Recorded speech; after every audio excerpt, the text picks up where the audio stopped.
I'm Betsy Fordyce, and I'm here today in the Hotchkiss Chapel at Bellefontaine Cemetery to honor 4 of my female ancestors and their sisters who are buried here.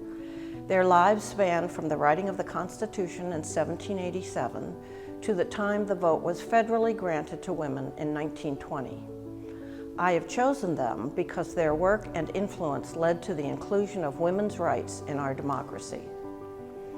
They are my 3rd great-grandmother, Lucretia Bacchus Pope, 1787 to 1867, her daughter, my 2nd great-grandmother, Penelope Pope Allen, 1818 to 1902, and her sisters, her daughter, my great-grandmother, Penelope Allen Orrick, 1841 to 1915, and her sisters, and my grandmother, Christine Orrick Fordyce, 1873 to 1919, and her sister.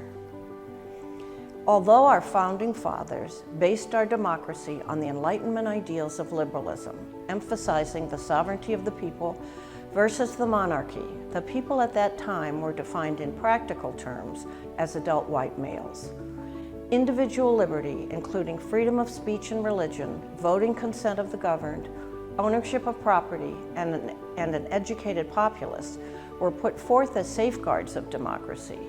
But at first, women, along with African Americans and Native Americans, were left out of the equation.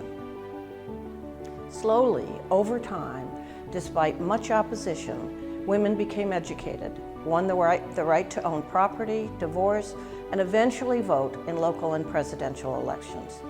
The 4 generations of women I'm referring to in this video were strong feminists, convinced that allowing women to have the same rights as men would lead to a better, more just society. What is impressive about these women is that they never wavered in their determination to realize their convictions and pass their values and activism down from one generation to the next. They simply never gave up, fighting for what they knew to be right, despite being defeated again and again by men who believed the only role of women should be to stay home and take care of babies. The first of these courageous women was Lucretia Bacchus, born in 1787 into one of the founding families of Connecticut. Lucretia lost her mother in childbirth. Her father, Elijah Bacchus, a Yale graduate, sent his daughter at a young age to Bethlehem Female Seminary in Germantown, Pennsylvania. It was the first Protestant girls' boarding school in the country. At that time, before the rise of public education, many women could neither read nor write. Female seminaries were private institutions for women, which became popular in the 19th and early 20th centuries.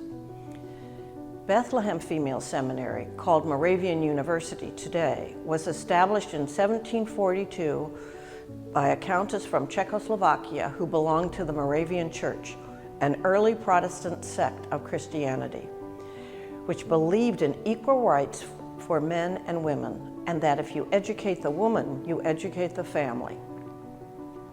By 1785, the school became recognized as a secondary institution open to all denominations. It's important to note that Christian churches established many schools that had secular courses of study. While the male seminary prepared men for the ministry, the female seminary increasingly took as its mission the training of women for teaching and what was referred to as Republican motherhood. Lucretia Bacchus can be found on the rolls of Bethlehem Seminary in 1797, when she was just 10 years old. She remained there, completing the entire curriculum, which included subjects such as reading, writing, arithmetic, grammar, geography, history, astronomy, music, German, and English. In 1785, the curriculum was restructured into 5 categories: spiritual and moral guidance, intellectual and cultural pursuits, social cultivation, and physical exercise. Lucretia left the seminary to marry Nathaniel Pope, soon to be district judge of the Illinois Territory and a mentor of Abraham Lincoln, who often argued cases in his court. They had 10 children, 6 survived infancy. Lucretia and Nathaniel's 4 daughters, and their granddaughters were educated at Monticello Female Seminary, established in 1838 by Benjamin Godfrey near Alton, Illinois. To illustrate the lack of educational options for women in the 1830s, Mount Holyoke was the first of the 7 sister colleges to be established. It was founded in Massachusetts in 1837 as Mount Holyoke Female Seminary. Calling it a college was deemed too threatening to male supporters at the time. This was 40 years before Smith, Bryn Mawr, and others came into existence. Benjamin Godfrey's plan to create a school of higher learning for women was referred to by many as Godfrey's folly, but he was committed to carrying it through. The story of Godfrey's decision to build the school is an interesting one. Before settling in Illinois, he had made a great deal of money in the domestic slave trade. Although the international Atlantic slave trade had been outlawed by Congress in 1807, Godfrey was legally able to transport slaves on his ship from Baltimore in the Upper South to New Orleans in the Deep South. In the process of buying and selling slaves, he treated them with much cruelty and broke up families. Later in life, Godfrey rarely talked about his past, except to say that no amount of good could make up for his evil misdeeds. As soon as he became rich, Godfrey fell ill. During a visit by his wife and one of their 6 daughters, Godfrey heard the toddler repeat over and over what his wife had said to him. Suddenly, he experienced an epiphany about the great influence mothers have on their daughters, and in turn on society at large. At that moment, he decided to take a portion of his ill-gotten gains and build a school for girls. Monticello Female Seminary would be devoted to the moral, intellectual, and domestic improvement of females, particularly those whose means were limited. It would be the first institute of its kind west of the Allegheny Mountains, a remarkable endeavor for its time and place. The building itself was patterned after Nassau Hall at Princeton, and was probably the first building of such grandeur in Illinois. The seminary's 3-year course was patterned after Yale University's. The first-year curriculum included algebra, botany, philosophy of natural history, geometry, rhetoric, ancient history, and physiology. The second year offered subjects like trigonometry, modern history, political economy, and intellectual philosophy. Bible study, geography, composition, music, and calisthenics were regular features of all 3 years. Since few Western girls were equipped for such rigorous coursework, a preparatory school was established in addition to the college curriculum. Lucretia Pope's daughters can be found on the rolls of the school in 1840. By the mid-1850s, her daughters' daughters can be found on the rolls. Thus, 2 generations of my female ancestors were educated at what became Monticello College. The school operated as a female college until it closed its doors in 1971. Today, its campus is the site of Lewis and Clark Community College. When the Civil War broke out, tearing the country apart, 3 generations of women in the Pope family were fully educated, mature adults dedicated to the Union cause. One of Lucretia and Nathaniel's sons was John Pope, a controversial general in Lincoln's army.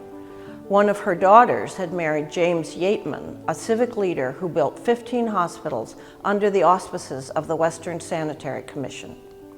Another daughter, however, had married James's younger brother, Thomas, who supported the Confederacy. This daughter, named Lucretia Pope Yateman, well acquainted with the Enlightenment philosophers' views on natural rights, was staunchly in favor of freeing the slaves. Standing on principle, she divorced her husband, even though they had 3 children. According to the story, Thomas Yateman, in an effort to save his marriage and stop the carnage of the war, tried to broker a peace deal between Jefferson Davis and Lincoln a year before the Civil War officially ended. He so angered Lincoln and Secretary of State Seward that they gave him 6 days to leave the country. He lived out his life as an expat in Paris, remarrying a French woman and operating a school for girls. In a meeting years later in Paris with the abolitionist Frederick Douglass, Thomas Yateman expressed deep remorse at having been on the wrong side in the war. His former wife, Lucretia, on the other hand, remained in St. Louis throughout the Civil War. She, as well as her sisters and their daughters, plus many other women, worked tirelessly for the Ladies' Union Aid Society. Partnering with the Western Sanitary Commission, they provided sanitary supplies, food, and blankets to Union soldiers, later amending their mission to include Confederate prisoners of war, refugees, and former slaves. Tragically, due to overcrowded and unhygienic conditions, many more soldiers were dying from diseases than from war wounds. Once the war was over, the women in my family, educated and having found their organizational footing in the Ladies' Aid Society, turned their attention to the enfranchisement of women. In 1867, my second great-grandmother, Penelope Pope Allen, co-founded with Virginia Minor the Women's Suffrage Association of Missouri, making her 3 daughters charter members. Penelope was the first vice president, later becoming president, and her daughter Lucretia Allen Hall was the first secretary. Between 1867 and 1901, suffragists in Missouri petitioned 18 times for a state constitutional amendment enfranchising women. Only 8 came to a vote in the Missouri legislature. Missouri lawmakers voted against suffrage every time. My second great-grandmother petitioned the legislature for the right to vote for women in 1867. In 1882, my great-grandmother, Penelope Allen Orrick, did the same thing. And in 1917, my grandmother, Christine Orrick Fordyce, made the same demand. At the time, Christine was the author of the History of the Missouri Women's Suffrage Movement and the head of the St. Louis Equal Suffrage League. She is quoted as saying, "Gentlemen, 50 years ago, my grandmother came before you asking for the enfranchisement of women. 25 years ago, my mother came to make the same request. Tonight, I am asking for the ballot. Are you going to make it necessary for my daughter to appear in her turn?" Using a variety of methods like picket lines, parades, speeches, and rallies, suffragists needed tremendous courage and determination, as they were often ridiculed, harassed, and even jailed for their efforts. The most visible suffrage event in Missouri occurred on the opening day of the 1916 National Democratic Convention in St. Louis.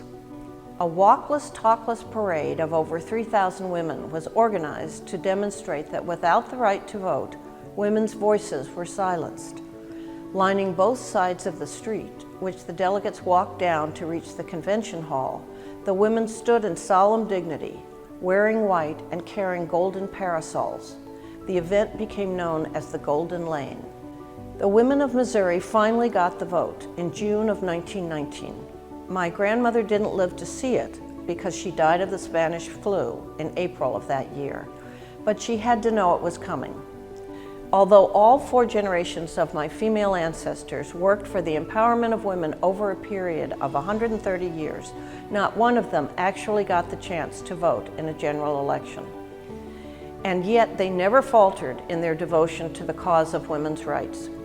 Penelope Allen, who wrote many articles on the subject over her lifetime, was committed to the enfranchisement of women until her dying breath in 1902.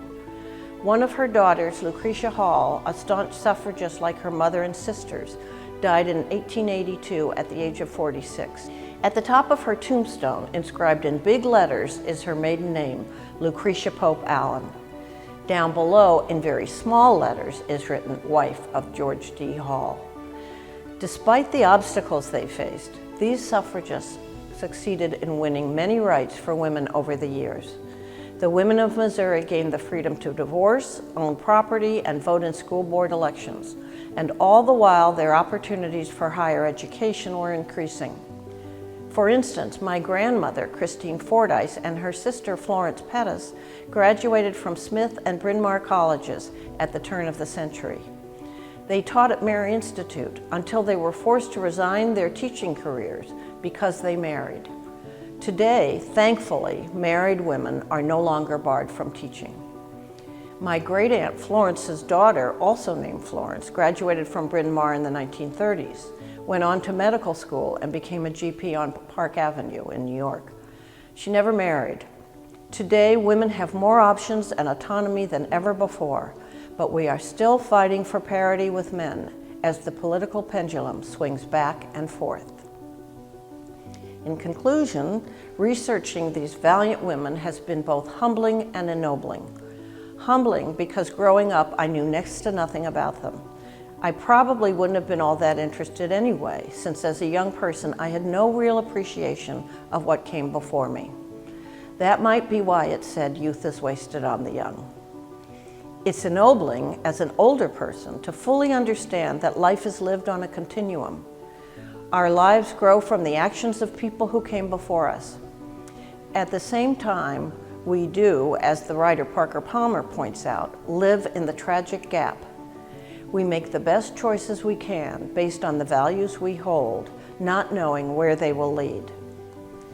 I owe my freedoms and sense of personal fulfillment to the strength and determination of my female ancestors. I wish I had actually known them, as they are truly inspirational figures. They've blessed me with enduring values and a love of learning, and it's been my privilege to honor them here today. Thank you.